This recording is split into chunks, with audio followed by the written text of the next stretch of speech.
Je remercie le conseil départemental de nous accueillir très aimablement dans ce lieu très adapté, très sympathique. On apprécie beaucoup. On a un cycle de conférences donc, qui bientôt va se terminer. Il nous reste encore 2 conférences. Et nous allons publier le prochain cycle, donc 2024-2025, bientôt, certainement au cours du mois de juin ou au début du mois de juillet. Voilà. Donc, comme je le dis souvent, n'hésitez pas à consulter notre site internet. C'est là où vous verrez les informations sur nos conférences et sur nos bulletins, passés, présents et à venir, si j'ose dire, puisque nos bulletins, nos numéros sont en vente dans toutes les bonnes librairies, mais vous pouvez aussi les commander via notre site internet. Alors avant de laisser la parole et de dire un mot plutôt que 2 pour introduire monsieur Orient Meunier, je me permets de prendre juste 1 seconde la parole pour vous parler un petit peu des actualités de l'association, puisque en ce moment, l'association, donc la SASL, qui est, je le rappelle, la plus ancienne association du département, puisqu'elle existe depuis 1833, et que donc notre premier bulletin est paru en 1835, et que depuis, à l'exception des 2 guerres mondiales, ce bulletin paraît sans interruption, ce qui est quand même vraiment quelque chose d'assez unique dans le paysage des sociétés savantes en France, puisque beaucoup de sociétés savantes sont en veilleuse. Et récemment, donc, on a participé, Madame Requena, qui est notre vice-présidente aujourd'hui, au congrès national du comité des travaux historiques et scientifiques, qui s'est terminé aujourd'hui, à Aubervilliers. La SASL y est représentée chaque année. Nous allons aussi être représentés l'année prochaine, en 2025, au congrès de la Fédération historique de la région Occitanie, puisque le congrès de cette fédération aura lieu à Perpignan. Et donc, nous participons donc à son organisation et on espère que vous y serez nombreux et nombreuses. Et dernière chose dans l'actualité de l'association, quelque chose de très important, nous disposons d'un fonds d'archives absolument magnifique puisqu'il reflète les activités de la société depuis sa fondation. Et donc ce fonds d'archives qui n'avait jamais été classé et qui avait été quasiment jamais consulté et qui demeure inédit pour sa plus grande partie jusqu'à présent, est en train d'être classé. Et bientôt, son inventaire va être mis à disposition du public, certainement au cours de l'été. Et c'est plus de 160 cartons qui parlent de toute l'histoire de notre département et de l'activité intellectuelle et scientifique dans notre département.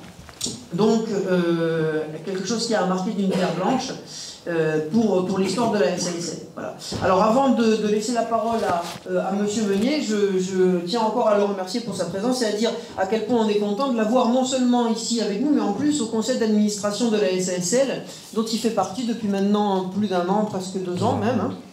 Voilà, il nous a rejoints et donc il participe notamment à nous amener des étudiants et c'est pour ça que notre programme est si varié puisqu'on fait intervenir beaucoup d'étudiants, des masters et des doctorants aussi.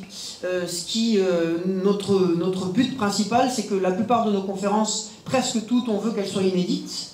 Qu'elle n'ait pas été donnée ailleurs. De temps en temps, on fait quelques exceptions quand même, puisque tout le monde ne peut pas aller à toutes les conférences, donc c'est bien parfois d'en avoir plusieurs du même sujet, mais en général, on essaye. Et donc là, c'est un sujet, Monsieur Meunier, c'est son sujet, disons, développé de master, puisque maintenant, il fait une thèse de doctorat sur les échanges transpyrénéens, plutôt histoire économique, oui, voilà, entre le Massif central et la Catalogne et la péninsule ibérique plutôt, hein, voilà, il pourra peut-être vous en parler, mais là c'est donc le développement d'un mémoire de master qu'il avait fait donc à Perpignan. Il fait partie du laboratoire Framespa, qui vient de publier d'ailleurs un numéro qui est consultable en ligne sur les échanges justement transfrontaliers, hein, je crois que c'est ça le sujet. Les migrations, voilà. Donc, thèmes qui lui sont chers et qui nous sont chers aussi. Et alors, avant de lui laisser la parole, une vie oubliée à Perpignan. Alors évidemment, comme il disait, le titre peut effrayer un petit peu, parce que si elle est oubliée, bon, voilà. Est-elle si intéressante? Non, en réalité, il se situe dans la lignée de beaucoup d'historiens dans les années 70, notamment, et 80, qui ont fait de l'histoire à partir de figures individuelles, de micro-histoire, on dirait même. Hein. Voilà, après, Pierre Goubert, Louis XIV et millions de Français, bon, voilà. C'est un travail qui s'inscrit dans cette lignée et donc vous allez voir un élément de la vie donc, du Roussillon à travers une personne. Et je tiens à dire à quel point, notamment dans ton mémoire, il y a beaucoup de faits et de chiffres, puisque c'est une grande partie de ton mémoire, c'est l'exploitation d'une source inédite. Le peseur, il va vous présenter ce que c'est, le peseur du poids du roi. Donc beaucoup de chiffres et comment l'histoire économique rejoint souvent l'histoire politique. Voilà. Donc je te laisse la parole, Orient, et je vous souhaite une bonne conférence. Bonne soirée, merci.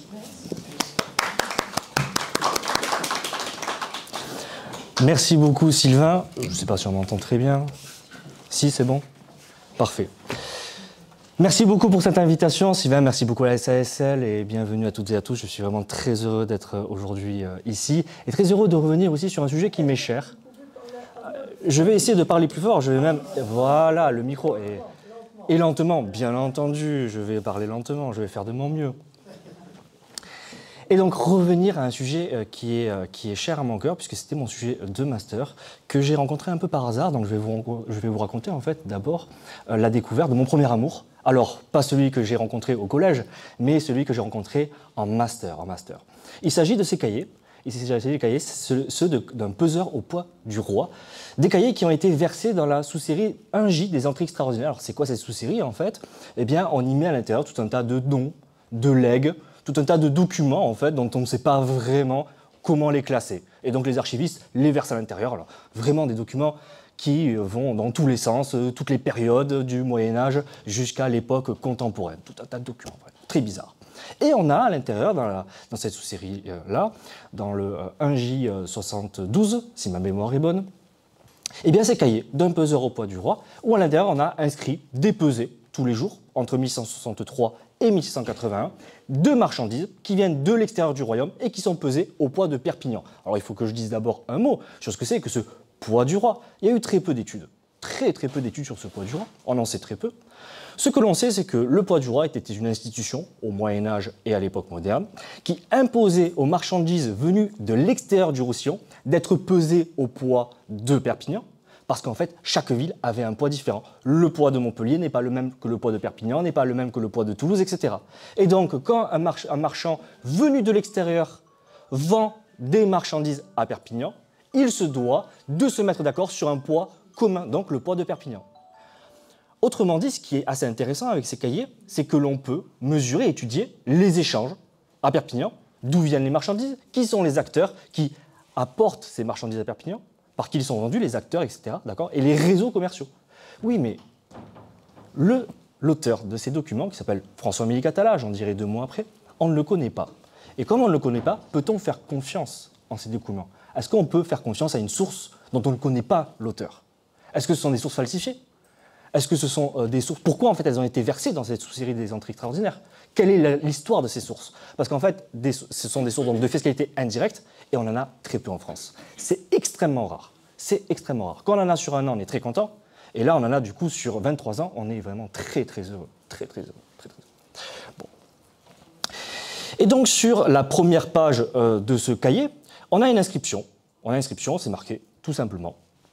Qui est l'auteur? Aujourd'hui, le 23 août 1163, le très illustre François de Sagard met en possession du poids du roi comme peseur intérimaire François-Émile Catala. Voilà, c'est la seule information que j'ai sur l'auteur, François-Émile Catala. Qui est cet individu? J'ai cherché dans toute la bibliographie, nous n'avons absolument aucune information sur lui. Aucune information. Et donc les questions se posent. Pourquoi ça a été versé à l'intérieur? Qui est ce François-Émile Catala? Et donc, puis-je faire confiance en ces sources? Il me fallait donc essayer d'en savoir davantage sur sa trajectoire individuelle. Qui est cet individu? Mais je n'allais pas vraiment faire une biographie, ça ne sert pas à grand-chose, entre guillemets. Et puis, il y a en fait une nouvelle méthode historique qui s'est développée dans les années 80, surtout fin des années 80-90, dont Sylvain a parlé. Ça s'appelle la micro-histoire. Alors, c'est quoi la micro-histoire? La micro-histoire, en fait, s'est créée en opposition à l'histoire quantitative. Alors, dans les années 70-80, vous avez tout un tas d'études d'historiens qui prenaient, par exemple, des registres par ratio pendant 50 ans, qui les étudiaient et qui essayaient de voir, par exemple, en fonction de la conjoncture, eh bien, quelles étaient les conséquences sur la nuptialité, donc sur les mariages, sur du coup les naissances, les baptêmes, et donc aussi sur les sépultures. Donc tout un tas en fait de données quantitatives pour essayer de voir des évolutions de population, par exemple, d'accord. Mais finalement, ces études, souvent menées par beaucoup de marxistes, se sont très peu intéressées aux figures, aux individus, aux personnes. Elles ont utilisé ces personnes comme des groupes, des chiffres, sans vraiment jamais chercher à savoir qui ils étaient, dans quelle société ils s'inséraient. Et donc, la microhistoire est une opposition à cette histoire quantitative, est une opposition à ces travaux marxistes, puisque les statistiques ne rendent pas compte de l'hétérogénéité du monde social. Et donc, l'idée de deux historiens italiens de la fin des années 80, Carlo Ginzburg et Carlo Poni, était justement de reconstituer ces trajectoires individuelles, de se placer en fait à l'échelle de l'individu et d'essayer de voir en fait les actions que l'individu réalise. Et en fonction des actions, est-ce que c'est la société en fait qui influence les actions qu'il a pu réaliser? Donc en fait, c'est toutes les questions bourdieusiennes ou marxistes en fait, c'est-à-dire que les marxistes vont dire c'est la société qui impose nos logiques d'action. Nous ne sommes influencés que par la société. Toutes les actions que l'on fait au quotidien, le métier que l'on fait, etc., c'est influencé par la société. Et donc, dans les années 80-90, il ne vous aura pas échappé que là, on arrive quand même sur des idées très libérales, où on s'intéresse à l'individu, à l'individualisme, à l'individualité. Et là, donc, on se part plutôt sur l'individu. Comment l'individu perçoit la société, d'accord ? Comment il participe aussi à la créer. Et donc, c'est toute la question de l'agentivité, c'est-à-dire l'émancipation des contraintes de la société et voir de quelle manière l'individu peut justement s'émanciper des contraintes de la société. Et donc, il s'agit de voir à travers cette trajectoire, cet individu, essayer d'éclairer cette société, essayer aussi de parcourir l'origine de ces cahiers. On en reste aussi à cette énigme. D'où viennent ces cahiers de François-Amélie Catala? Bon. Mais la micro-histoire, par rapport à la biographie, essaie systématiquement d'essayer de remettre en contexte chaque action réalisée. Là, une biographie, vous la prenez, en fait, on vous dit à un moment donné, il devient, je sais pas moi, officier du roi. Oui, mais qu'est-ce que ça veut dire d'être officier du roi? On est super content, on apprend qu'un tel individu en 1142 est, je sais pas, capitaine général. Mais qu'est-ce que ça veut dire? Et donc, la biographie, par rapport à la micro-histoire, n'essaie pas, en fait, de recontextualiser. C'est là la grande différence. Eh bien, justement, je vais contextualiser. François-Amélie Catala a vécu au XVIIe siècle. Le XVIIe siècle est vraiment un siècle, il faut le dire, bien pourri. Núria Sales parle, justement, dans cette histoire de la Catalogne, des siècles de la décadence, 16e, 17e, 18e. Le Roussillon entre dans des siècles de décadence. On a une conjoncture qui est défavorable. D'abord, le XVIIe, c'est une météo qui est pourrie.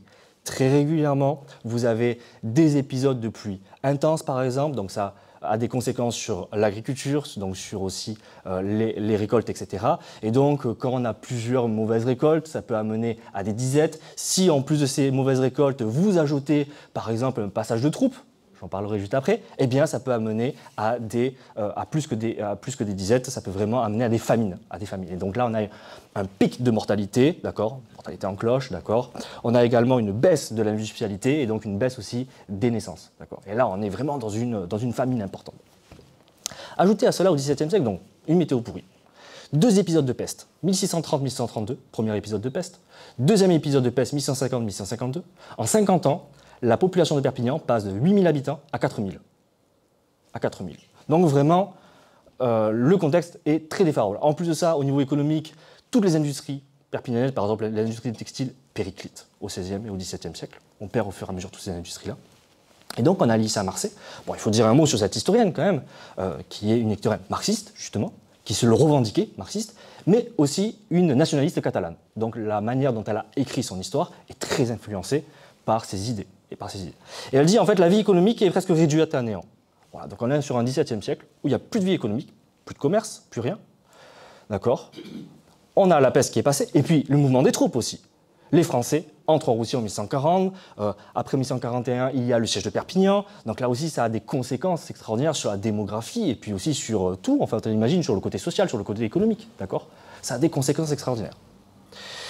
Et la vision d'Alicia Marcet, et on ne peut pas lui en vouloir, je pense que quand on dépeint ce contexte-là, on peut l'analyser de cette manière. Elle nous dit quoi? Elle nous dit là où les différences s'effectuaient traditionnellement suivant les clivages socio-professionnels avec plusieurs degrés dans l'échelle sociale, c'est-à-dire qu'il y avait une strate en fait, des strates sociales, d'accord, il y avait des sortes de classes moyennes si vous voulez. On observe au XVIIe et XVIIIe siècle, on observe de plus en plus nettement la formation de 2 classes. Les riches notables, officiers royaux, rentiers du sol, bourgeois nobles, souvent apparentés à la noblesse, et de l'autre côté, le menu peuple, vivant de petits métiers et de services. on n'a pas l'impression que là, elle essaie de nous expliquer la lutte des classes. D'un côté, les très riches, d'un côté, les très pauvres. Il y a une frontière hermétique entre les deux, très importante, d'accord. Et ils ne communiquent pas entre eux. Bon, c'est ce qu'elle nous dit quelque part. C'est ce qu'elle nous dit.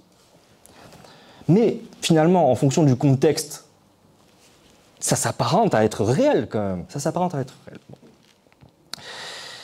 On est d'autant en plus, dans les sociétés d'Ancien Régime, nous sommes dans une société d'ordre, donc inégalitaire, très inégalitaire, avec de nombreux privilèges, Et ça aussi, donc, du coup, ça a des conséquences sur, justement, les distinctions sociales, d'accord. Les rapports de force sont encore plus importants à cause de ces privilèges, d'accord. Et donc, la question se pose sur, est-ce que ces crises, est-ce que la conjoncture a entraîné des conséquences sur les trajectoires individuelles? Très certainement, mais il va falloir les étudier en détail, d'accord. Par exemple, il y a différentes conjonctures dont je n'ai pas parlé, mais Sylvain Chevauché les connaît aussi un petit peu, mais l'arrivée, par exemple, d'une nouvelle élite du sud, catalane, qui s'installe en Roussillon, j'en parlerai un peu plus après, et qui, en fait, remplace l'élite ancienne, d'accord, l'élite ancienne, de petits nobles, en fait, en Catalogne, comme par exemple Ramon Trobat ou François de Sagard, et qui sont propulsés rapidement au sommet de la hiérarchie, et donc ils prennent énormément de pouvoir. Donc en fait, on a un basculement dans les rapports de force et des nouvelles élites qui émergent au XVIIe siècle. Donc ça aussi, c'est assez intéressant. Bon. Et donc il y a un basculement. En fait, dans cette société d'ordre, le désordre renverse aussi les hiérarchies sociales. Et en fait, en étudiant, en essayant de chercher davantage d'informations sur François-Amélie Catala, je me suis rendu compte que malgré tout ce contexte, François-Amélie Catala, il a eu une ascension sociale plutôt ascendante. En cherchant quelques documents sur lui, pour essayer de voir justement reconstituer sa trajectoire individuelle, je me suis rendu compte qu'il s'est beaucoup enrichi au XVIIe siècle. Comment cet individu a pu s'enrichir? Par quels moyens? Quels ont été en fait ses leviers d'ascension sociale dans une conjoncture plutôt défavorable? Alors j'ai décidé, à la manière des micro-historiens, de mener l'enquête. Et donc je vous propose une enquête en 3 temps. D'abord, essayer de reconstituer le terreau dans lequel a vécu le héros, François-Amélie Catala, parce que très souvent, en fait, il y a dans les ascensions sociales des marqueurs qui sont hérités depuis déjà plusieurs générations. D'accord, il y a des transmissions de capital. J'en parlerai à la fin. Donc, essayer de voir en fait dans quel terreau il a poussé, d'accord, dans quel terreau il a poussé. Et puis ensuite, je diviserai sa vie en 2 temps. Un premier temps avec plutôt une trajectoire à la verticale, à l'horizontale, voire avec quelques dents de scie, c'est-à-dire des difficultés régulières dans sa vie. Donc, a priori, les 30-40 premières années de sa vie n'ont pas marqué d'ascension. Et puis, il y a eu, d'un coup en 1663, au moment où il entre au poids du roi, justement, une ascension sociale fulgurante. Il s'enrichit énormément. Et on verra plus en détail de quelle manière, en fait, il a pu activer des leviers pour s'enrichir et s'élever socialement, mais pas que pour lui. J'en parlerai juste après. Bon, brossons le tableau. François-Amélie Catala est né donc du 2e lit de Raphaël Miletti Catala. Je ne sais pas si vous voyez la souris ici, oui. De Raphaël Miletti Catala. Donc Raphaël Miletti Catala, en fait, d'un premier lit avec Anna, a eu Joseph. Joseph a eu un autre enfant qui s'appelle Josette. J'ai pas beaucoup d'informations sur eux, à part que Joseph a été, du coup, écarté de l'héritage. Donc voilà, il a été déshérité. Et Raphaël, du coup, avec Catherine, de son second lit, a eu en tout premier François Miletti Catala, celui qui nous intéresse ici, a eu Joanne, un 2e garçon, et puis après 4 autres filles, dont Margarita et Maria-Angela, sont donc des sœurs jumelles. Très bien. On sait qu'il est né de Raphaël Miletti Catala, qui est un hachis, en fait, c'est un artisan. D'accord. Bon, quelqu'un donc de catégorie sociale plutôt basse, entre guillemets. Quoiqu'un artisan, quand même, c'est pas un brassier. On verra après. Bon, ce qui est assez intéressant en étudiant justement ces actes de baptême, c'est la question du parrainage. Jean-Pierre de Dieu, l'historien Jean-Pierre de Dieu, disait justement qu'à travers le parrainage, on pouvait à la fois étudier les relations sociales, mais également peut-être aussi les relations de pouvoir, parce que l'on donne en parrainage à ses enfants soit des gens proches au niveau de la famille, comme en fait un peu aujourd'hui, d'accord, pour resserrer les liens sociaux, soit alors de donner en fait en parrain ou en marraine des gens très élevés dans la société. D'accord, c'est très honorant d'avoir par exemple pour un bourgeois un noble comme parrain, très honorant. Mais s'il accepte d'être parrain, ce noble, c'est aussi un indicateur qu'il est proche socialement de lui, qu'ils se côtoient, qu'ils se connaissent, qu'ils ont une forme d'amitié. Alors ça, c'est intéressant parce que justement, François-Amélie Catala reçoit comme parrain un négociant, un mercader. Donc dans la hiérarchie sociale, vraiment le mercader, c'est le marchand en gros. D'accord, c'est pas le petit boutiquier, c'est vraiment le marchand international, le marchand grossiste. D'accord, donc plutôt quelqu'un très élevé dans la hiérarchie sociale. Bon.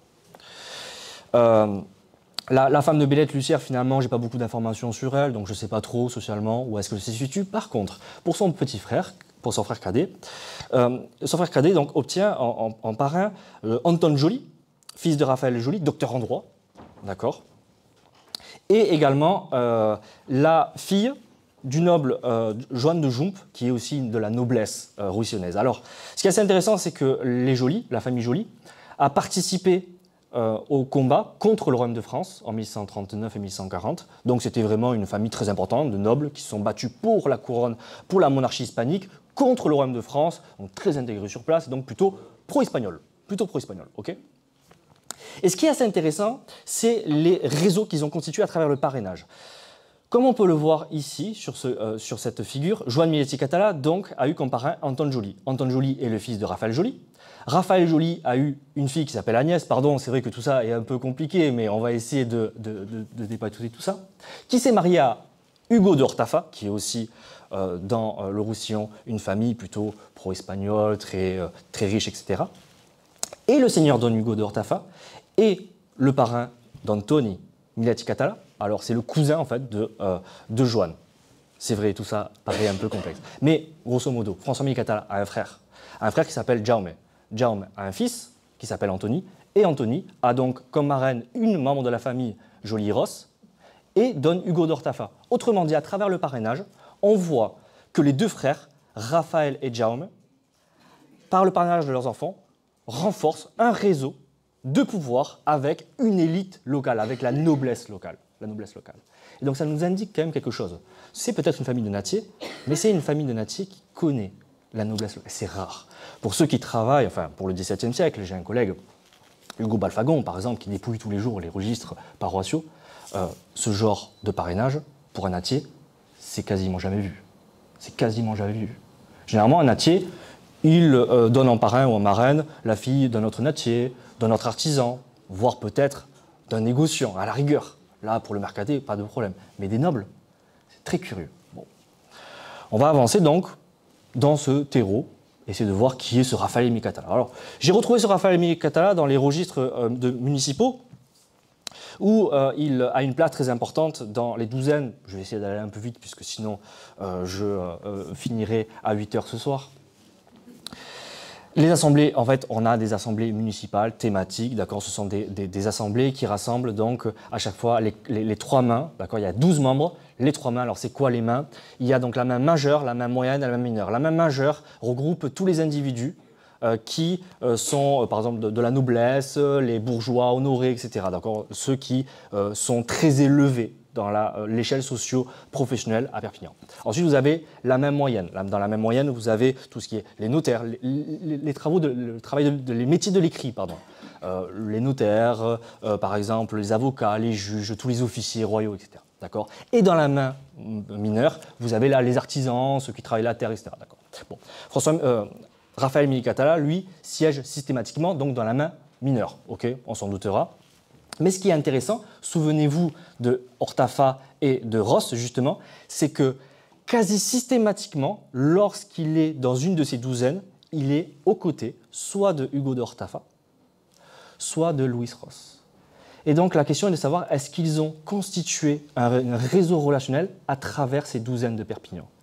Alors des douzaines, vous avez tout un tas en fait. Par exemple, vous avez une douzaine qui s'occupe des pauvres, une douzaine qui s'occupe de la peste, une douzaine qui s'occupe des ponts. Bon, voilà. Donc ce sont des assemblées thématiques et puis ils se rassemblent. Donc 4 de la main majeure, 4 de la main moyenne et 4 de la main mineure et ils discutent des choses à réaliser à Perpignan. Par exemple, s'il y a un problème sur un pont, eh ben, la douzaine du pont, eh ben, ils vont essayer d'aller chercher des financements pour le réparer, par exemple. D'accord, des choses comme ça.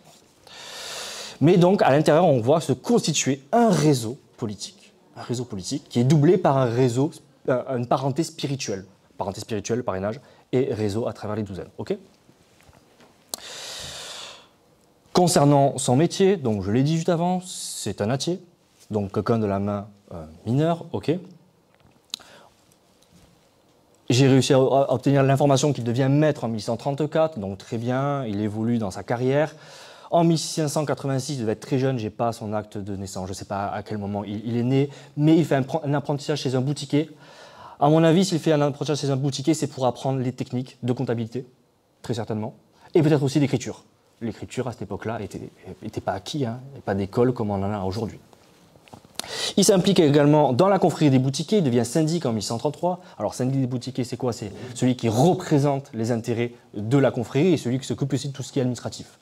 Et ensuite, il devient, en 1135 et 1143, donc sobreposat, c'est-à-dire une sorte de représentant, le chef de la confrérie des boutiquiers. Donc là aussi, on voit une sorte de trajectoire plutôt ascendante, d'accord. C'est quelqu'un qui est nattier, c'est vrai, mais quand même qui a une évolution dans la confrérie des boutiquiers. Il devient le chef de la confrérie des boutiquiers. Il a aussi une autre activité qui est assez curieuse pour un nattier. Il est peseur. Il est peseur. Alors, où est-ce qu'il a appris cette compétence de peseur? C'est assez curieux. Alors, ce qu'il faut savoir, c'est que, comme je l'ai dit en introduction, le poids, la pesée en fait de marchandises était une affaire d'une minorité. Tout le monde ne savait pas forcément compter, lire, peser aussi, et donc il fallait des intermédiaires. Et donc on a tout un tas d'officiers, le peseur au poids du blé, le peseur au poids des raisins, le peseur au poids de la romaine, etc. Tout un tas de peseurs. Et donc il existe une hiérarchie au niveau de ces peseurs. Vous avez tout en bas de la hiérarchie tout ce qui est en fait la pesée de choses lourdes. Généralement, ça ne donne pas beaucoup d'honneur. Par exemple, du grain. Par exemple aussi, des choses lourdes comme le grain, comme les raisins. Ça n'apporte pas beaucoup d'honneur. Et quand on gravit les échelons de métier de peseur, on devient par exemple peseur de la viande. Alors là, la viande, comme c'est quelque chose, c'est une denrée qui coûte extrêmement cher, là, on est vraiment, on acquiert vraiment un statut supérieur.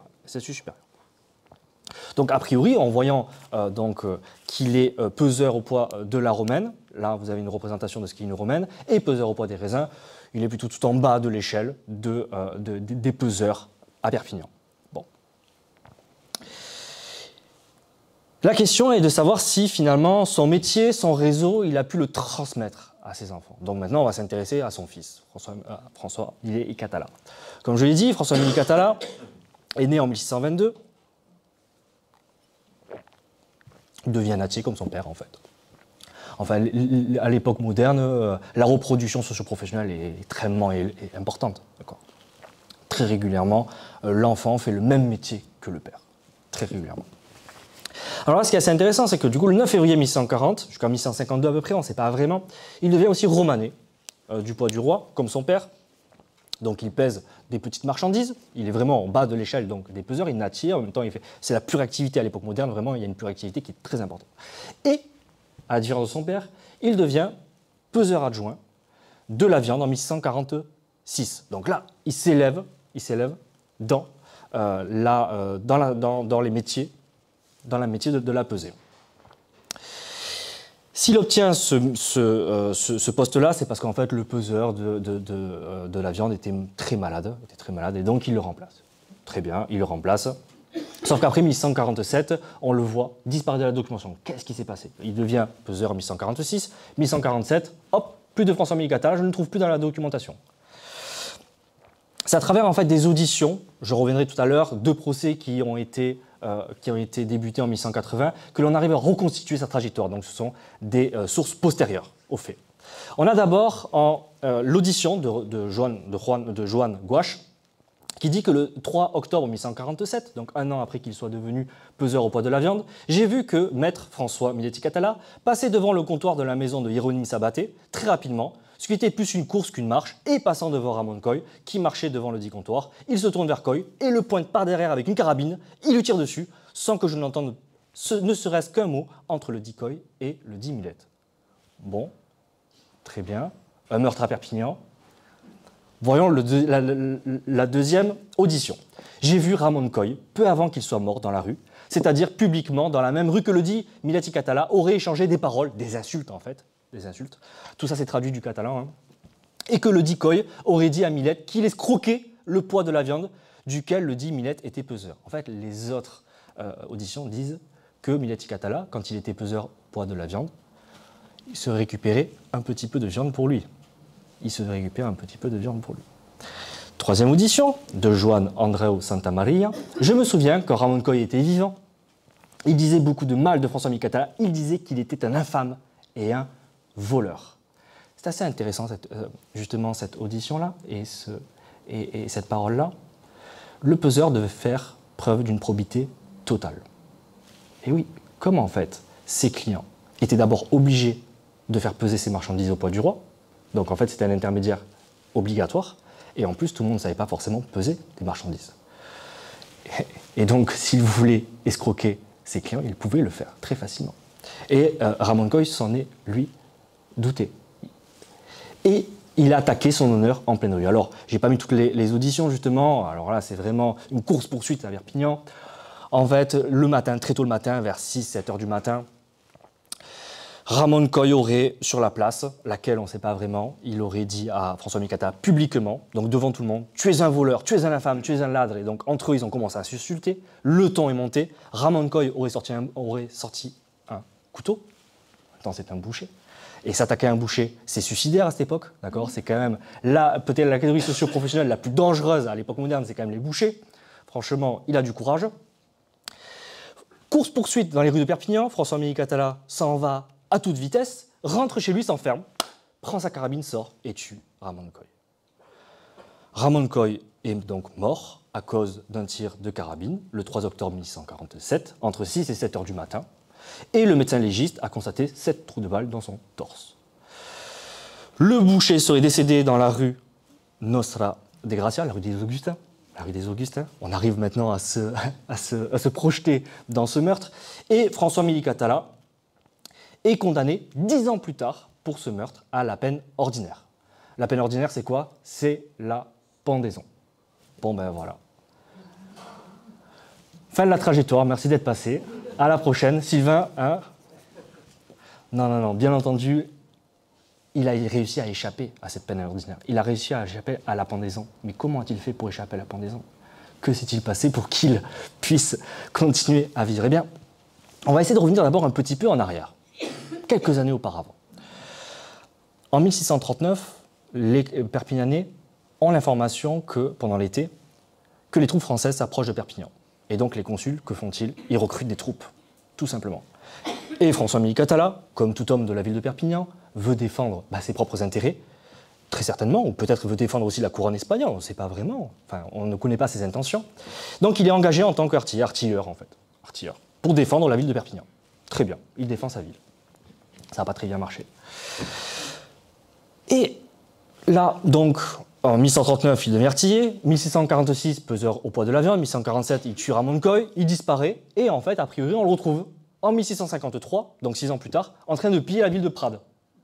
Qu'est-ce qu'il fiche à Prades ? Qu'est-ce qui se passe ? Il tue d'abord Ramon Coll, 6 ans plus tard, il pille la ville de Prades. Que fait-il ? Alors, les historiens, en fait, ont montré que la ville de Prades était a priori en connivence avec les Français.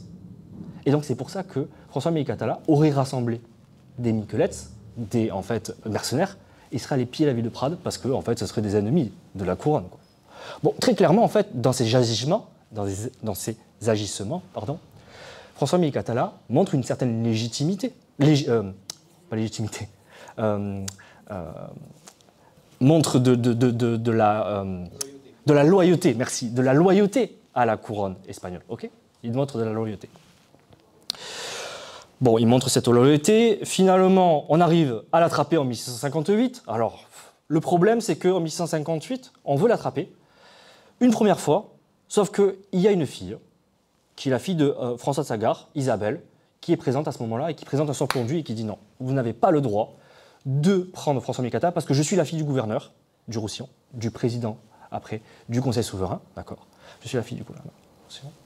Et il lui a donné un sauf-conduit qui vous interdit de capturer François Millet y Catala. Oui, mais attendez, je ne comprends pas là.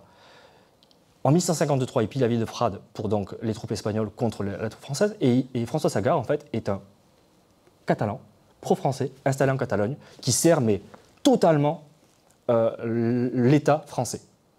C'est contradictoire. Comment, en 5 ans, en fait, il passe d'une fidélité à une autre ?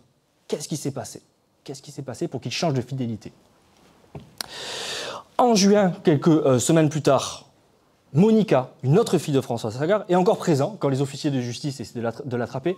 Pareil, sauf-conduit. Non, mon père a donné un sauf-conduit à François Catala. Vous n'avez pas le droit de le capturer. Bon, ça devient très compliqué. Ça devient très compliqué cette histoire. Il est protégé. Mais pourquoi il est protégé? Comment, en fait, François de Sagard, mais vraiment l'individu, c'est à ce moment l'individu le plus important, le plus puissant du Roussillon. On pourra en discuter. Peut-être Ramon Trobat est à égalité. Mais Ramon Trobat devient un peu plus puissant peut-être quelques années plus tard.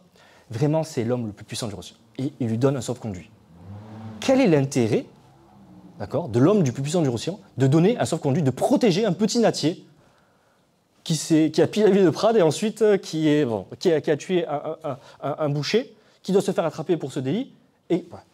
On ne comprend pas, en fait. On ne comprend pas dans l'enquête ce qui se passe. On va avancer un petit peu.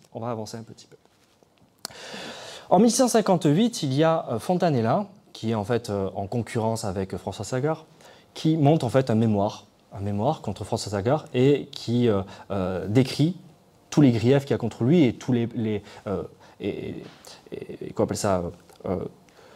tous les crimes qu'a pu réaliser François Sagard. Et à l'intérieur, il indique, pas forcément dans ce mémoire, mais dans un procès également, il dit qu'il y aurait en fait entre François-Minet Catala et François Sagard une familiarité, une correspondance et des traites continues. Ils étaient très proches en fait, ils étaient très familiers. Entre le dit Catala et le gouverneur. Bon, pour l'instant, c'est pas vrai. Bon.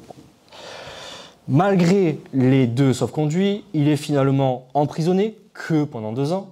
Donc la peine ordinaire, finalement, ça a été vite oublié. Et il est libéré, soit en décembre 1159, soit en janvier 1160, on ne sait pas vraiment. Et là, il y a 2 hypothèses. En fait, même les gens à cette époque ne le savent pas vraiment. Et puis François Catala ne va pas le dire. Soit il y aurait le pardon général de Louis XIV. Quand il arrive à Perpignan, en fait, il fait un pardon général. Il dit voilà, bon ben, vous les Catalans, vous êtes tournés contre moi. Bon, maintenant que la population est pacifiée, je vous pardonne. D'accord, je pardonne à mes loyaux sujets. Il n'y a pas de problème. Soit en fait, il aurait été libéré juste un peu avant par François Sagard. Il aurait été libéré des prisons. Là, je ne peux pas vraiment dire. Mais toujours cette question qui revient. Pourquoi il aurait été libéré de prison par François Sagard? Est-ce du clientélisme? Qu'est-ce qu'il a à perdre, François Sagard? Qu'est-ce qu'il a à perdre? Ah non, je suis revenu en arrière. Voilà. Bon, après, une fois qu'il est sorti de prison, donc on a vu au fur et à mesure que donc il est assez proche de cette élite catalane pro-française. Une fois qu'il est sorti de prison, en 1160, il s'installe à Perpignan, dans la maison de son père, qui se situe à la rue de la Tapineria, Carré de Tapineria, qui est la rue Victor Mirabeau, c'est-à-dire entre la place République et la rue de la Barre. Vous avez une petite rue où il y a par exemple la chocolaterie de Neuville, etc. Bon, et bien dans cette petite rue, il s'installe et finalement, les contemporains disent « J'ai vu que le dit Catala a vécu avec sa famille avec beaucoup de quiétude, sans être gêné par personne d'officier, pas d'officier de justice. » Il s'est installé chez lui, tranquillement, sans problème. Et d'autres disent, en fait, il s'est installé là, mais c'était quelqu'un qui n'était pas très riche. Il vivait de peu de commodités, d'accord. C'était un petit artisan, en fait, finalement, banal comme un autre, quoi, comme un autre.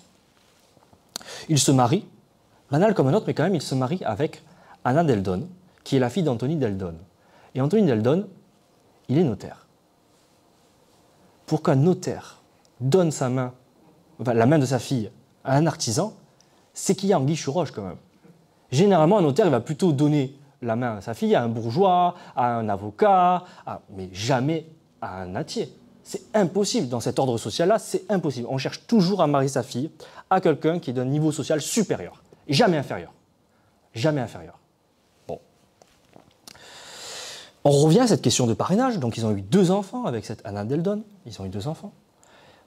Et on remarquera, c'est vrai que j'ai oublié de le dire, mais que Raphaël Minet Catala, donc, pour ses enfants, pour ses garçons, il avait donné un parrainage qui était très prestigieux. Pour ses filles, c'était en fait d'autres artisans. Pas du tout prestigieux. Pas du tout prestigieux. La stratégie de François Minet Catala est totalement différente. Sa fille aînée, Maria, qui est née le 27 mars 1159, a comme parrain Emmanuel d'Ox. Emmanuel Dox en fait est un Français qui a servi dans la cavalerie, qui a participé donc à la conquête du Roussillon, qui a été un proche de Troubat, qui est devenu consul en 1160, donc quelqu'un vraiment qui est puissant aussi en Roussillon. Très bien. Mais un pro-français, d'accord, c'est quelqu'un qui sert le pouvoir français. On a également Isabelle de Sagard. Ah bah tiens, c'est celle qui a présenté, une des deux filles, qui a présenté les sauf-conduits, d'accord, qui est la marraine de sa fille. Très bien, donc ça montre déjà qu'ils ont, c'est vrai, cette familiarité, et pas qu'avec le père finalement, même avec les filles. Il a une familiarité même avec les filles. Ensuite, il y a ce deuxième enfant, François le cadet, qui est né donc le 4 novembre 1561, et le parrain n'est autre que Ramon de Trobat. Vraiment, c'est le deuxième homme le plus puissant du Roussillon. Ou à égalité, on peut dire à égalité, les historiens se battent un peu dessus pour savoir qui est le plus puissant entre Ramon de Trobat et François Sagard. Ramon de Trobat, par exemple, c'est quelqu'un qui a participé à l'élaboration du traité des Pyrénées, ne serait-ce que ça. Il était un proche de Mazarin, un conseiller de Mazarin, le premier ministre français. Donc quelqu'un quand même qui avait aussi ses entrées là-haut, d'accord, auprès du roi. De très puissant, de très puissant. Et la marraine, et là cette fois-ci, une nouvelle Sagard, qui est la femme de François Sagard, d'accord, Francisca de Sagard et Ferré. Donc là, vraiment, on a toute la famille quasiment au complet là, de Sagard. En plus de ça, on découvre Ramon de Trobat et puis Emmanuel Dox. Donc très clairement, à travers le parrainage, on voit que François Minicatala constitue un réseau de pouvoir ou de clientélisme, où lui, en fait, ce serait le client et eux les patrons, d'accord, on est bien d'accord là-dessus, avec l'élite pro-française du Roussillon, catalane pro-française du Roussillon, à ce moment-là, la plus puissante, la plus puissante. Et souvenez-vous, à l'introduction, je vous avais dit que sur le tout premier livret, c'était François de Sagard qui l'avait mis à la tête du poids du roi. Et bien c'est peut-être justement là que l'enquête commence à prendre des tournures assez intéressantes. Le 23 août 1563, François de Sagard nomme François Minicatala comme peseur au poids par intérim. Je vous ai parlé donc de cette hiérarchie des peseurs. D'abord, on pèse des choses lourdes, etc. Après, la viande, les laines, etc. Et tout en haut, mais vraiment au sommet, si vous avez une pyramide et qu'il y a une toute petite pointe sur la pyramide, c'est le peseur au poids du roi qui est au sommet. C'est le plus grand honneur. C'est ce qui rapporte le plus d'argent. Devenir peseur au poids du roi, c'est vraiment la plus grande distinction que vous puissiez avoir. J'ai reconstitué l'ensemble des peseurs sur 2 siècles, de la seconde moitié du XVIe jusqu'au XVIIIe siècle. Il n'y a jamais eu un artisan peseur. Toujours des gens de la même moyenne, des avocats. Vous avez eu des bourgeois, vous avez eu même des nobles, enfin, pas vraiment des nobles, en fait, ils faisaient après sous-traiter. Les nobles, ils n'ont pas le droit de toucher la marchandise, mais ils faisaient sous-traiter, d'accord? Jamais un nattier. Comment, là encore une fois, comment François de Sagard a mis ce nattier-là au sein de l'institution du poids la plus prestigieuse de Perpignan? Bon, il devient également fermier de la Leude. Alors là aussi, c'est assez intéressant parce que la Leude, en fait, est un impôt indirect. C'est un droit de marché. Donc à chaque fois qu'une marchandise arrive à Perpignan, elle doit être taxée indirectement. D'accord, une fois qu'elle rentre au marché, elle taxe indirectement. En 1576, alors du coup, François Minicatala, quand une marchandise arrive, doit être pesée au poids du roi. D'accord. Donc il taxe une première fois, il taxe une deuxième fois avec la Leude. Donc vraiment là, il domine complètement l'arrivée des marchandises et la taxe des marchandises au marché de Perpignan. Et c'est assez intéressant parce qu'il y a une évolution. À partir du moment où il obtient ce poids du roi, Francisco Serragna, qui est un avocat, d'accord, il nous dit qu'en sa boutique, il y avait peu de marchandises. D'abord, avant 1563, on avait dit que c'était un homme de peu de commodité. Mais après que le dit Catala était entré dans l'office de peseur au poids du roi de la dite Présentville, j'ai entendu dire publiquement, en la Présentville, que le dit Catala était devenu très opulent et a acheté 2 propriétés. Donc il s'est énormément enrichi. Il a acheté 2 propriétés. Alors il faut faire attention sur les propriétés. Comme j'ai dit en introduction, en fait, la population, la démographie baisse énormément au XVIIe siècle, au XVIIIe siècle. Et donc on trouve par exemple à la fin du XVIIe siècle des servantes qui ont la capacité d'acheter des petites maisons et de les mettre en location. D'accord, le parc immobilier, si vous voulez, est vraiment peu cher. Le prix au mètre carré est très peu cher à Perpignan au XVIIe siècle. Mais il y a quand même cette stratégie, en fait, de constituer un patrimoine immobilier, d'accord, de constituer un patrimoine immobilier pour justement essayer de conserver, ou en tout cas de solidifier, d'accord, de solidifier son enrichissement. Ça n'a pas beaucoup bougé aujourd'hui. Bon, de solidifier son enrichissement, très bien. Donc il devient très riche, mais la situation change. En 1681, je vous ai parlé tout au long de cette conférence d'auditions. Mais elles deviennent d'où ces auditions? Eh bien, en fait, en 1681, 1682, 4 procès s'ouvrent, tous contre lui. Un premier procès pour fraude au poids du roi, tiens, comme au poids de la viande, pour avoir tué Ramon Coy, tiens, cette affaire revient aussi sur le devant de la scène, et puis 2 autres procès en public avec la belle famille, donc avec la famille Deldon, et puis un autre procès pour des terrains, etc. J'en parlerai pas de ces procès en civil. Aujourd'hui, on va plutôt s'intéresser donc au procès de la fraude au poids du roi et celui du meurtre de Ramon Coy, qui m'a permis justement de bien suivre ces moments, ces trajectoires individuelles à travers le témoignage. Bon, le procès pour fraude au poids du roi, on a d'abord des agissements qui sont tardifs de la confrérie des boutiquiers. En fait, la confrérie des boutiquiers note dans une lettre au Conseil souverain que ça fait peut-être 10 ou 15 ans qu'ils savent très bien que François-Milie Catala fraude au poids du roi, mais que comme il est protégé par François Sagard, ils n'ont rien fait. Il était trop protégé. Ils n'ont pas pu, en fait... Alors pourquoi? Que s'est-il passé? Eh bien, en fait, autour des années 1180, 1179, François Sagard perd sa femme.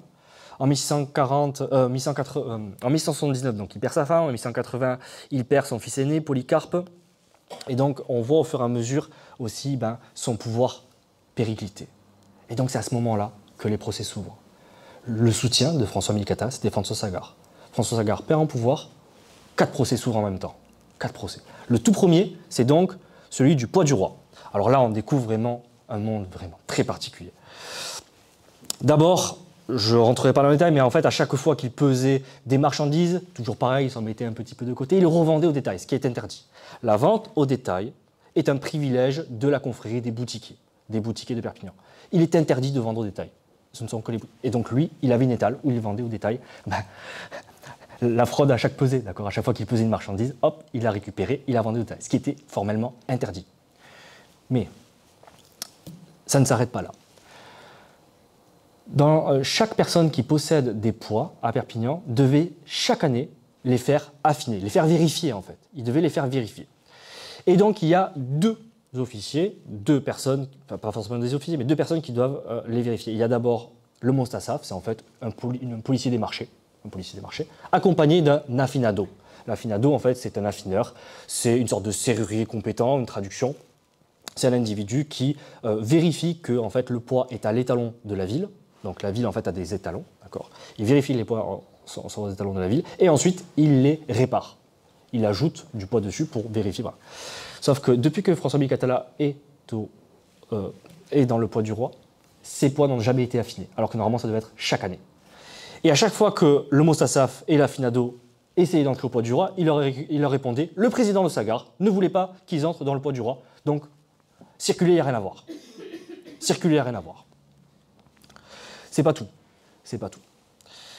Une petite anecdote aussi dans ces auditions, je vous en ai juste récupéré quelques-unes parce que sinon vraiment on pourrait en faire des anecdotes avec des auditions, on pourrait y passer toute la soirée.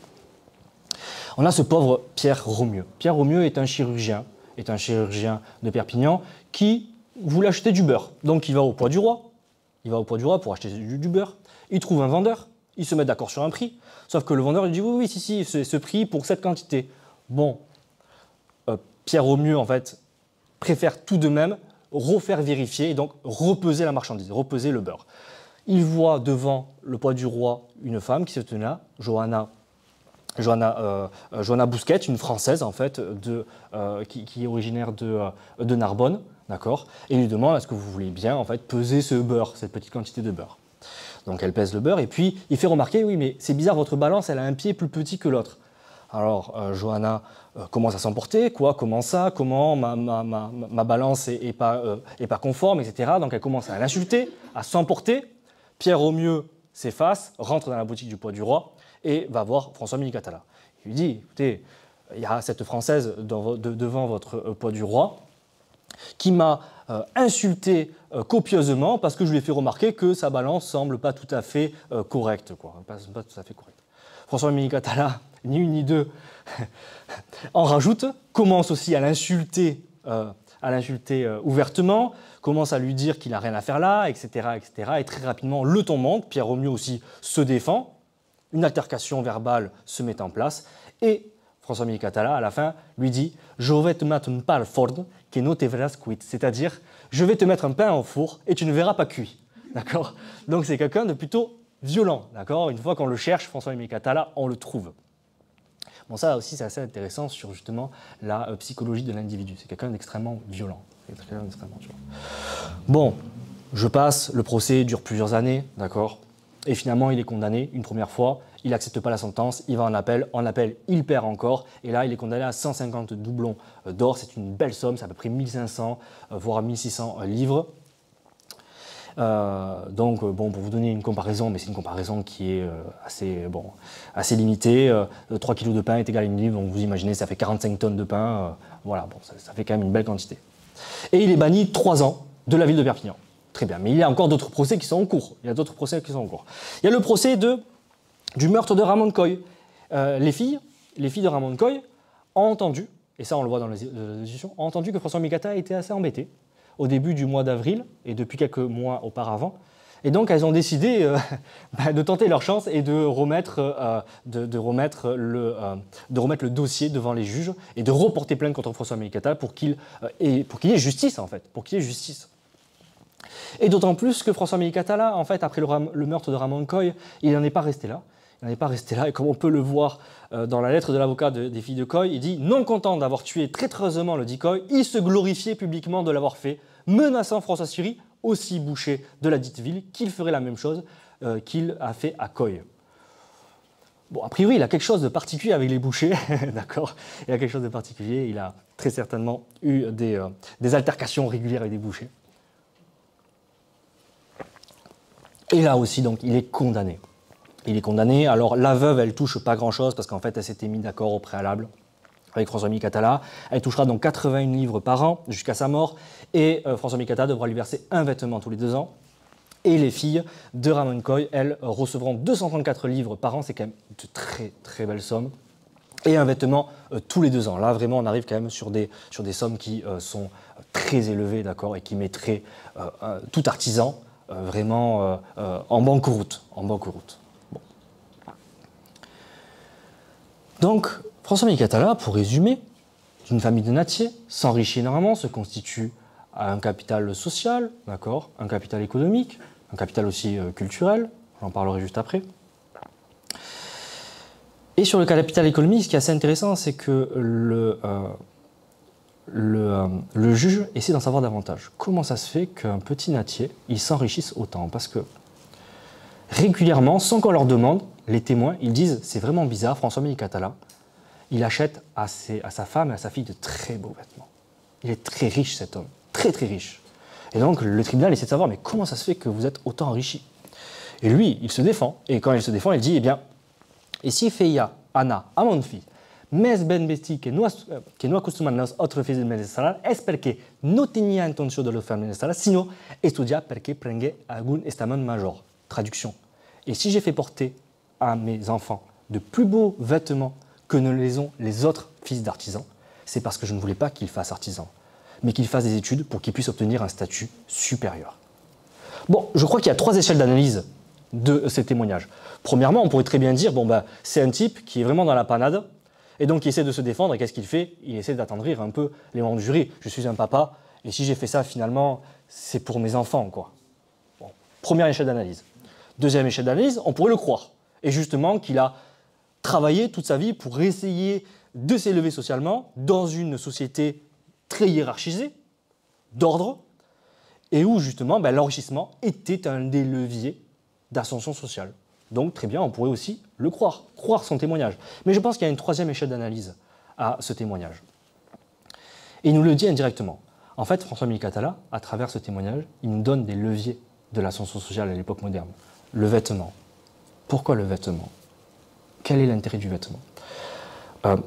2 historiens, Isabelle Parisis, Daniel Roche, ont dit qu'en fait le vêtement, à l'époque moderne ou à l'époque médiévale, était un moyen de se distinguer socialement. On se distingue par le vêtement. Un noble a des vêtements particuliers, un bourgeois a des vêtements particuliers, un artisan a des vêtements particuliers. Et donc, posséder des vêtements de gens, de personnes riches, c'est se distinguer. Je ne suis pas comme vous. Je suis peut-être natier, d'accord, dans la hiérarchie socio-professionnelle, mais je ne suis pas n'importe quel natier. Je suis un natier riche, imposant. Je suis marié à la fille, quand même, d'un notaire, d'accord? Donc il se distingue. Et il fait en sorte que ses enfants aussi se distinguent socialement. C'est très important. C'est très important. Francisco Corneas, qui est lui aussi un nattier, donc finalement du même niveau socio-professionnel que lui, il nous dit « J'ai vu que dès qu'il a obtenu la fonction de peseur au poids du roi, qu'il s'est comporté différemment, qu'il a fait porter à ses enfants de beaux vêtements et très différents de ce que peut se permettre un artisan. » Très peu. D'accord ? Donc là, vraiment, dans les auditions, on comprend. Le deuxième effet de levier, dont je vais parler maintenant, ce sont les études. Alors pas pour la fille, bien entendu, pour le garçon. Là, j'ai essayé de chercher partout, dans les universités, je ne l'ai pas trouvé, peut-être dans une école de jésuites, je ne sais pas, je n'ai pas trouvé non plus. Je ne sais pas exactement où est-ce qu'il a étudié. J'ai quand même ma petite idée. Je pense qu'il a dû étudier dans une université, puisque comme son grand-père, Anthony Deldon, est notaire, à mon avis, il fait des études de droit, très certainement, pour devenir notaire comme son grand-père.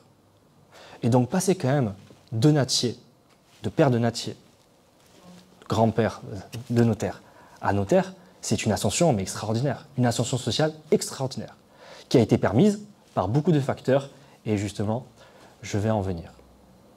En fait, pour reprendre un peu les analyses de Bourdieu, il y a 3 grands types de leviers sociaux, qui sont encore les mêmes aujourd'hui. Le capital économique, c'est-à-dire que François-Amélie Catala a acquis des biens immobiliers, j'en ai parlé, des maisons par exemple, pour asseoir justement son patrimoine, pour asseoir sa position économique, du mobilier, des tenues, des bijoux ostentatoires pour montrer qu'il se différencie des autres. La place aussi de la femme, alors oui, ça aussi c'est très intéressant, et mon collègue Laurent Glade, Antiquisant, qui est ici aujourd'hui pour nous en parler pour l'époque antique, ce qui est intéressant, c'est que très souvent dans les auditions, il disait « Oui, du coup, ma femme ou ma fille ont de très beaux vêtements. » Pourquoi les femmes ? Pourquoi les femmes ? Ce qui est assez intéressant, c'est que pour l'époque moderne, on a souvent cette image épinale que la femme est plutôt cloîtrée à la maison, etc. Pas du tout. La femme a une place très importante sur la place publique. Elle est un indicateur du niveau de vie. Et en fait, comme pour l'époque antique, chez les Romains, par exemple, l'homme porte la toge. Et en fait, l'indicateur du niveau de vie, l'indicateur de richesse, c'est la femme. La femme, en fait, pour reprendre les mots de Thierry Eloi, serait en fait un sapin, quoi. On habille la femme de guirlandes et de boules de Noël, d'accord ? On la met de la plus grande parure pour montrer socialement qui l'on est. C'est la femme, en fait, qui est l'indicateur de la puissance sociale et économique d'une famille. Eh bien, pour l'époque moderne, on a une sorte d'héritage, finalement, de l'Antiquité, là. D'accord ? C'est la femme qui montre aussi cette distinction sociale. Donc, la place de la femme est très importante, justement, dans la distinction et l'élévation sociale. Donc là aussi, on a fait même un peu une histoire des femmes, là, aujourd'hui. Il y a également le capital social, et j'ai eu l'occasion de beaucoup en parler durant cette communication, à travers le parrainage par exemple.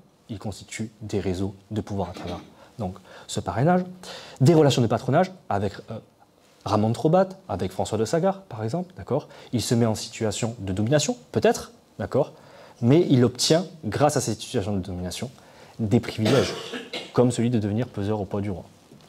Et le mariage, il se marie quand même avec la fille d'Antoine Deldon, d'accord, une fille de notaire. Une fille de notaire. Troisième capital dont Bourdieu a parlé, c'est le capital culturel, qui est très difficile à identifier pour l'époque moderne. J'ai essayé de triturer un peu mes sources, mais je dirais déjà l'écriture. François-Amélie Catala a une très belle écriture. À l'époque moderne, savoir écrire déjà vous distinguer au niveau dans la société. C'était pas donné à tout le monde d'écrire. Ça dépend.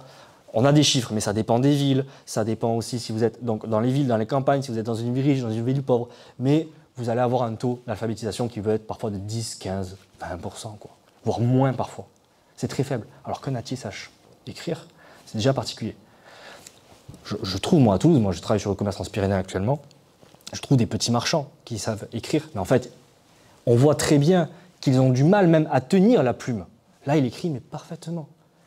Il use la plume comme un notaire. Vraiment, il écrit extrêmement bien. Comment un petit nattier sait aussi bien écrire, quoi. C'est aussi bien écrire. Donc, il a ces 3 leviers qu'il a tirés tout au long de sa vie, mais que Raphaël, aussi son père, a tirés. Souvenez-vous du parrainage prestigieux de Raphaël Millet et Catala. Souvenez-vous aussi de la pluriactivité de Raphaël Millet et Catala, par exemple à travers l'activité de peseur qu'il a transmis à ses enfants. Tout ça, en fait, est une construction sociale aussi, familiale, qui s'est faite sur plusieurs générations et qui a été à un moment donné, qui est sortie en fait à un moment donné, dans une conjoncture un peu particulière, quoi. Donc c'est un travail sur plusieurs générations. L'élévation sociale à l'époque moderne est un travail sur plusieurs générations. Alors il y a sans doute d'autres analyses que l'on pourrait compléter. On a un ouvrage de Jean-Claude Passeron qui est justement pensée par cas. Là, on n'a vu qu'un cas aujourd'hui, on n'a vu qu'un cas. Pensée par cas, où à l'intérieur, vous avez des psychanalystes, justement, des psychanalyses d'individus, et c'est de voir en fait comment en fonction du comportement des individus, de leur psychanalyse, de leur comportement, ils peuvent aussi avoir une influence sur les actions qu'ils peuvent produire. On a vu tout au long de cette conférence quand même que François Mécatala, par rapport à d'autres personnes, il est extrêmement violent, quoi. Dès qu'il faut arriver aux mains, il y va. Mais en même temps, on est dans une société aussi très violente. La violence est quotidienne à l'époque moderne. Et quotidienne. Donc finalement, est-ce qu'il est plus violent que la société dans laquelle il s'inscrivait, ou est-ce qu'il est finalement à l'image de la société dans laquelle il a vécu? On pourrait se poser la question. Mais d'après les auditions quand même que j'ai pu citer aujourd'hui, il a l'air beaucoup plus violent que le reste de la société. Bon. Il y a aussi dans ces leviers la question du poids de la famille, du poids de la société et du poids aussi de la conjoncture. Sans doute que François Mécatala n'aurait jamais pu avoir cette ascension s'il n'y avait pas cette conjoncture défavorable. S'il n'y avait pas cette nouvelle élite catalane, pro-française, qui s'est installée et qui a constitué autour d'elle une clientèle, Et c'est cette clientèle sur laquelle ils se reposent, sur laquelle repose aussi leur pouvoir, d'accord, qu'ils ont fait s'élever socialement. Donc finalement, ouais, il y a une part de la société, il y a aussi une part de la volonté individuelle, mais finalement, il y a aussi une part de la conjoncture. Et donc la question est de savoir, finalement, Ah oui, j'ai oublié de dire aussi en introduction que justement ces cahiers ont été des pièces à conviction, les cahiers de le peseur au poids du roi, ont en fait été des pièces à conviction pour avoir des preuves comme quoi il avait bien fraudé. Bon. Et donc finalement, on a vu à travers le cas de François Mécatala, à travers cette trajectoire individuelle, que peut-être, finalement, cette historiographie, ces travaux de la seconde moitié du XXe siècle, d'Alicia Marcet, de Nouria Salès, sont peut-être un peu à revoir. C'est-à-dire que les frontières entre les plus riches et les plus pauvres, pour vulgariser, n'étaient pas si imperméables que ça. Elles étaient au contraire très poreuses. Et justement, dans des conjonctures défavorables, où justement le désordre remet un nouvel ordre social. Le désordre. Oui, aujourd'hui, les gens veulent de l'ordre pour justement conserver l'ordre social et donc conserver l'ordre de leurs privilèges. Et donc, dans ce moment de désordre, où justement les hiérarchies sont recomposées, il y a des élévations qui peuvent se faire. Et justement, peut-être que ce sont dans ces temps de conjoncture. Alors, on a Jean-Claude Domas qui avait édité un ouvrage avec plusieurs contributeurs sur quels sont les bienfaits de la crise. Eh bien, on peut voir justement que peut-être, dans des conjonctures défavorables, s'élèvent des individus et que peut-être ça profite aussi à certains. Mais je donnerai raison quand même à Alicia Marcet. Au XVIIe siècle, la plupart des petits gens, en fait, souffrent énormément. Et peut-être que le cas de François Mécatala n'est qu'un cas à part, peut-être le seul à Perpignan que l'on pourrait étudier. On ne sait pas vraiment. Mais il nous renseigne ce cas sur, finalement, les rouages et la complexité de cette société. De la manière dont elle fonctionnait, de la manière dont aussi les individus percevaient cette société. Et c'est pour ça que j'ai mobilisé énormément de témoignages tout au long de cette conférence pour voir comment ils voyaient leur société, comment ils voyaient aussi la possibilité d'avoir une ascension sociale. Dans une société où il est très difficile de l'obtenir. Très difficile. Bon, et c'est vrai que plus j'étudie ces sociétés, plus elles me paraissent étrangères, exotiques, mais plus j'étudie ces hommes, et plus je me sens proche d'eux. Voilà. Merci de votre attention.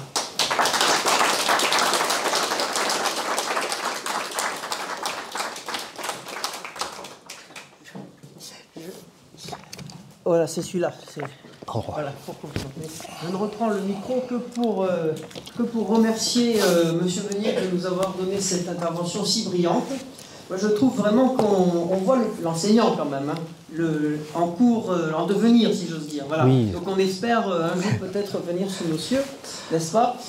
Mais voilà, je ne décerne pas de prix. Hein, peut-être un jour la SASL de nouveau décernera des prix, mais vraiment merci, très clair, très passionnant. Moi, voilà, la seule chose que je dirais, enfin c'est pas une question, et c'est plutôt pour rebondir sur ce que tu disais, enfin moi tu m'as cité, moi j'ai beaucoup travaillé sur les années 1640, le début de cette période très très perturbée, et tu l'as cité, ce personnage de Sagarra, qui à mon avis, ça c'est peut-être quelque chose qu'il faudrait faire un jour, pourquoi pas toi ou moi ou ensemble, je ne sais pas, une biographie de ce personnage qui n'a pas été faite, ou très peu, très mal faite. Très mal faite. Et qui est un personnage qui, à mon avis, est extrêmement important pour comprendre le Roussillon du XVIIe siècle. Bon, il est mort en 1688, si mes souvenirs sont bons, donc il a eu une carrière assez longue. Oui. Mais c'est vraiment cette époque-là où il y a à la fois le plus d'événements et à la fois le moins de sources, parce qu'il y a très peu de sources ici, dans les archives, les années 1640-1650. Mais moi, je peux dire une chose, enfin, ce que ça m'inspire, parce que c'est, en écoutant ça, vraiment, je pensais ces archives que j'ai aussi vues, étudiées à l'époque, et pour vraiment rebondir sur ce que tu disais, tu demandais pourquoi il avait eu cette ascension, pourquoi.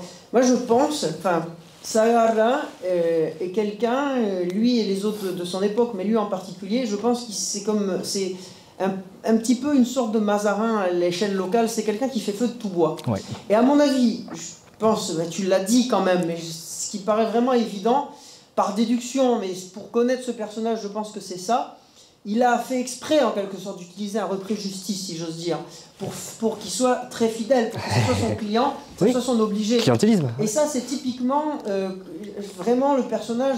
Je ne sais pas s'il était aussi criminel, parce que Sagarra lui-même, il en a eu des tonnes des procès. Ah, si, oui. Donc lui, beaucoup. Voilà. Alors, il faudrait approfondir pour voir si c'est vrai ou pas. Bon, voilà. Mais en tout cas, il sait utiliser les personnes qu'il a autour de lui et évidemment faire, pas commerce, mais enfin instrumentaliser d'une certaine manière la justice et les peines voilà, en fonction du moment. Voilà, c'était lui la justice. Donc je pense que là vraiment on a un très bel exemple et c'est vraiment intéressant. Et je crois à cette époque, Sagarra, il a beaucoup été à Prades, il a beaucoup été à Puigcerdà, il a beaucoup été parce que la guerre continuait. Ce qu'on oublie souvent, c'est que dans les années 1650 jusqu'en 1659, la guerre continuait. Donc voilà, c'est mettre en parallèle, c'est tout à fait passionnant pour ça parce que ça met en parallèle les événements militaires et cette trajectoire. Voilà. Je dis plus rien parce que je vous laisse la parole. Si quelqu'un veut le micro. Juste, ce que tu as dit, c'est super intéressant, mais il y a Oscar Janet qui a dit, bon, je sais que, bon, il y a des... Il y a, on va dire, des débats historiographiques. Bon, Oscar Janet, il fait partie de cette historiographie d'Historia del Pensamento, d'accord. Bon, il s'appuie sur des archives, mais pas trop non plus, on va dire. Et donc, Oscar Janet, il disait justement dans cette clientèle qu'il a su constituer, il expliquait que, bon, François Sagarra était une sorte d'idiot utile qui a été, en fait, utilisé par le pouvoir français, d'accord, et que lui-même, du coup, il utilisait les petites gens localement pour en fait justement aller combattre, aller faire ses basses besognes. Comme les Français utilisaient Sagarra pour faire les basses besognes. C'est Oscar Janet qui dit ça. Moi, je sais pas, j'ai pas les sources. Les Espagnols et les Catalans font la même chose. C'est pas parce qu'ils sont Français, parce qu'ils sont Catalans. C'est un fonctionnement qui est, voilà, qui est propre, pas forcément à cette époque, mais qu'on observe à cette époque. Que le pouvoir français en fait utilisait l'élite catalane pour leur propre dessein. Mais oui, le pouvoir espagnol a fait la même chose. Des questions dans la salle? Madame, je vais vous donner le micro pour qu'on vous entende. Voilà. À quel moment les poids sont-ils harmonisés? Alors, chaque année, alors il n'y a pas de date, il n'y a pas de saison, et en fait, ils passent dans toute la ville, chez les boutiquiers, au poids du roi, au poids des grains, etc. Non, j'ai pas compris du coup. En France, à quel moment harmonisé, il me semble au 19e siècle que c'est harmonisé. Ouais, c'est ça, après la Révolution. Hein. Fin 18e, 19e. Hein. Je crois que c'est ça. Ouais. Voilà, c'est harmonisé plus tard. Ouais, à la Révolution, quoi.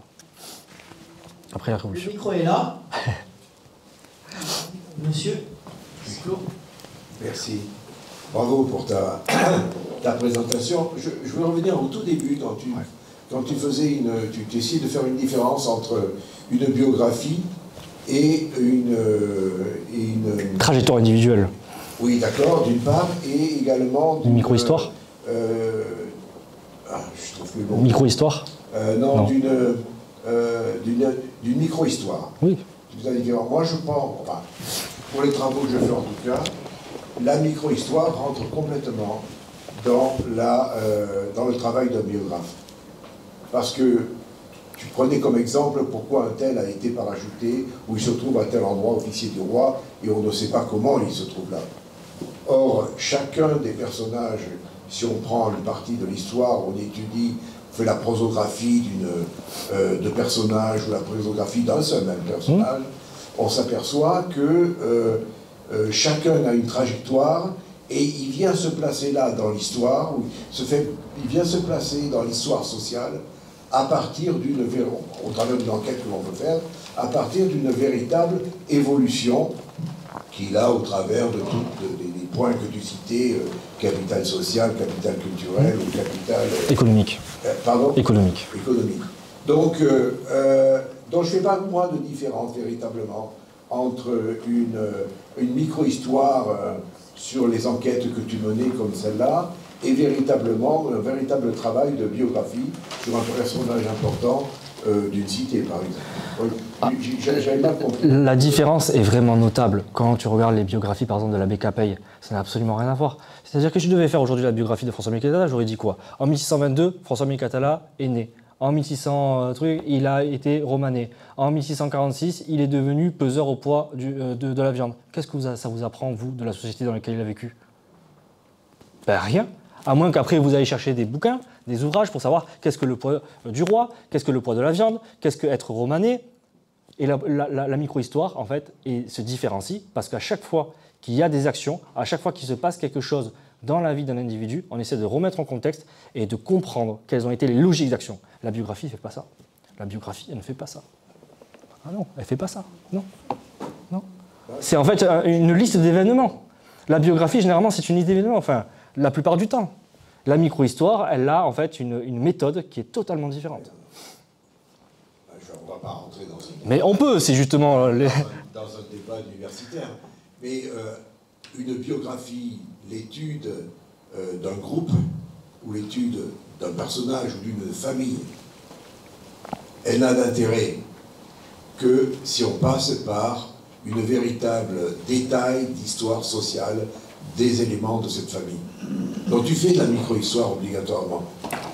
Moi, à mon sens, oui, pour en arriver là et pour bien expliquer pourquoi sont-ils arrivés à une telle position, comment ont-ils utilisé tous les leviers qui étaient à leur disposition, qu'est-ce qu'ils ont fait jouer dans leur réseau pour le faire. À partir de ce moment-là, tu fais de la micro-histoire. Pas forcément. En fait, c'est... Bon, on va pas... Si, je ne sais pas s'il y a d'autres questions, mais on peut rentrer dans le débat. On en reparlera, alors on en reparlera. On en reparlera. Je passe le micro encore. Il n'y a plus de questions? Alors s'il n'y a plus de questions, je vais vous laisser. Simplement, je vous signale que les conférences de la SASL donc, sont enregistrées, sont filmées, pour que ceux qui ne peuvent pas s'y rendre puissent s'en profiter après. Donc elles sont accessibles avec un petit délai pour les traiter sur nos réseaux sociaux. Donc vous pouvez le voir sur notre chaîne YouTube, SASL DPO. C'est accessible aussi via notre page Facebook et bien sûr notre site internet sasl-d-po.fr contient toutes les informations que vous pouvez souhaiter sur nos conférences, nos bulletins, etc. Voilà. Donc je vous remercie. Et je vous souhaite une bonne soirée. Merci. Ouais, je comprends. Mais vas-y.